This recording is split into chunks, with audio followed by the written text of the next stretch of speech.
ને ત્યાં બુદ્ધિજીવી માણસો ત્યાં હાજર બી હતા અને તે સંચાલક મંડળવાળા બી હાજર હતા. છતાં પણ અમે ત્યાં 2 દિવસ પહેલા જે વેપારી મંડળે બી પોલીસ સ્ટેશનમાં ફરિયાદ આપી છે. એમને કીધું 24-48 કલાક તપાસ કરીશું, પણ એમાં કોઈ નિવેડો આવ્યો નથી. એટલે સાહેબ આપ જિલ્લાના હતા તો આપની જોડે આક્ષેપ છે. સાહેબ બાળકો સ્કૂલ વાનમાં જતા હોય તો સાહેબ મારો બાળક છેલ્લા 8 વર્ષથી લઈ જાય એમના વાનમાં. સાહેબ બાળક પર આ વિડીયો ફરતો હોય સોશિયલ મીડિયા પર, પહેલા તો વિડીયો બંધ કરાવી દેવો જોઈએ કે બાળકોના યુટ્યુબ પર કે દેખીને ખરાબ મગજ ના થાય.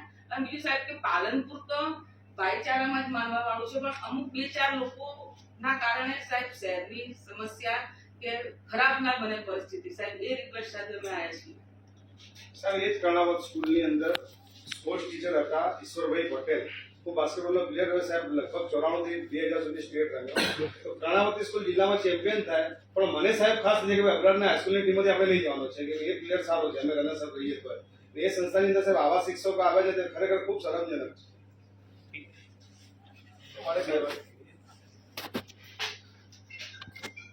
મારી જિલ્લા પોલીસ વડા સાથે પણ વાત થઈ અને કન્સર્ન પોલીસ ઇન્સ્પેક્ટર સાથે પણ વાત થઈ. પોલીસ ઇન્સ્પેક્ટર શ્રીએ પહેલા એવું કહ્યું કે આમાં ગુનો દાખલ કરવા પાત્ર કન્ટેન્ટ નથી. એટલે મારે એમને જરા કડકાઈથી કહેવું પડ્યું. હું ધારાસભ્ય પછી ચૂકેલા વકીલ છું. Bailable offence, non bailable offence, cognizable offence, non cognizable બધું તમારા જેટલું જ સમજુ છું. આ વિડીયોના 2 વાક્યો અતિશય ઓબ્જેક્શનેબલ છે. એક તો એટલું બધું વાંધાજનક છે કે આ બહેનોની હાજરીમાં હું બોલી ન શકું. આપે પણ કદાચ વિડીયો જોયો હશે બાય નાઉ. અને પેલું વાક્ય જે ટેરરિઝમને ફંડ કરે છે એક ચોક્કસ સમાજ, એ LLBના પહેલા વર્ષના વિદ્યાર્થીને પણ ખબર પડે કે it is a criminal offence. આ ગુનાહિત કૃત્ય છે.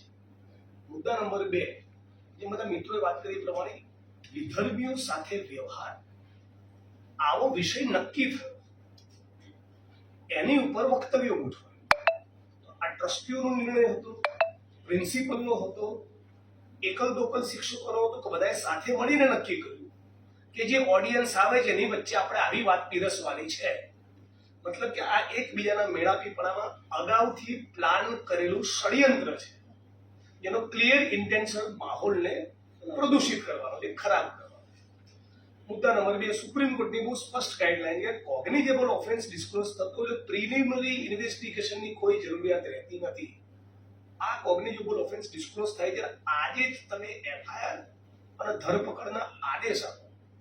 આપણી જોડે બહુ જેન્યુઇનલી વિનંતી છે કે એવી અપેક્ષા નથી કે યોગ્ય કરીશું, જોઈ લઈશું, નિયમ અનુસાર ઘટતું કરીશું. ના, તમે ફોન કરીને SP નો કહો કે આજનો સૂર્ય અસ્ત થાય ત્યાં સુધી ગુનો દાખલ કર. જિલ્લા પ્રશાસનને એવું હોય કે મોટા ટોળા લઈને આવીએ અને પછી ગુનો દાખલ કરવાની હરકતમાં આવતું હોય, અમારી તૈયારી છે. આ મુદ્દે બહુ સિરિયસલી કોમ્પ્રોમાઇઝ નહીં થાય. એટલા માટે કે આ બહુ જ અનકોન્સ્ટિટ્યુશનલ છે. વસંતના રજબની આ ધરતી છે ગુજરાત, જે બંને કોમી એકતા માટે બલિદાન આપે. બીજું લેક્ચર નથી આપવા માંગતો, પણ આવા આપણા દેશની અંદર જે આપણું કોન્સ્ટિટ્યુશન સેક્યુલર છે, એમાં એક સંસ્થા એજ્યુકેશનલ ઇન્સ્ટિટ્યૂટ બાળકોના માઇન્ડ આટલા ખરાબ કરે. 10 દિવસથી સોશિયલ મીડિયામાં વિડીયો ફરતો હોય, કોઈ પણ માણસે આવેદનપત્ર કેમ આપવું પડે? સ્ટેટ કેમ ફરિયાદી નથી બનતું? બનાસકાંઠા જિલ્લા પોલીસ પોતે કમ્પ્લેનન્ટ બને, પ્રાઇવેટ પાર્ટી નહીં. તો અમને લાગે કે જિલ્લા પોલીસ વડા, જિલ્લા કલેક્ટર તંત્ર તરીકે તમે સેક્યુલર ફેબ્રિકમાં માનો છો. તમે માનો છો કે કાયદો કાયદાનું કામ કરશે, બંધારણને અમે અમલમાં મૂકીશું, કોમી એકતા જળવાશે. અહીંયા આદિવાસી, DNTs, મુસ્લિમ, દલિત અસુરક્ષિત મહેસૂસ નહીં કરે, તમારી જોડેથી અપેક્ષા છે. એટલે ખાલી ચાલુ કેમેરા છે અને લોકો છે એટલા માટે ખરેખર દિલથી છું, પ્લીઝ તમારી અંદર અમારી શ્રદ્ધા બેસે કે ફ્યુચરમાં અમે કોન્ફિડન્ટલી વધુ આવા પ્રકરણમાં તમારી પાસે આવી શકીએ એવો દાખલો આપ તમે બેસાડો. તમે ગુનો દાખલ કરાવવાનો આદેશ આપો. મેં બીજા નિવૃત્ત અધિકારી, વર્તમાન અધિકારીઓ સાથે પણ વાત કરી, વિડીયો બતાવ્યો કે મારી સમજણમાં કઈ ભૂલ નથી થતી ને, એમણે સેક્શન સાથે મોકલી કે આટલી સેક્શન મુજબ ગુનો બને જ છે, ગુનો દાખલ કરવાનો આદેશ આપો. એટલી અમારી ખાસ માંગણી છે.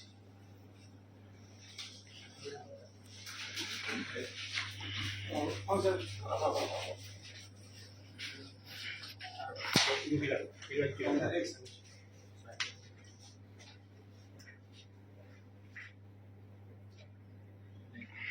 સાહેબ આપની અપેક્ષા છે હો સરકારોને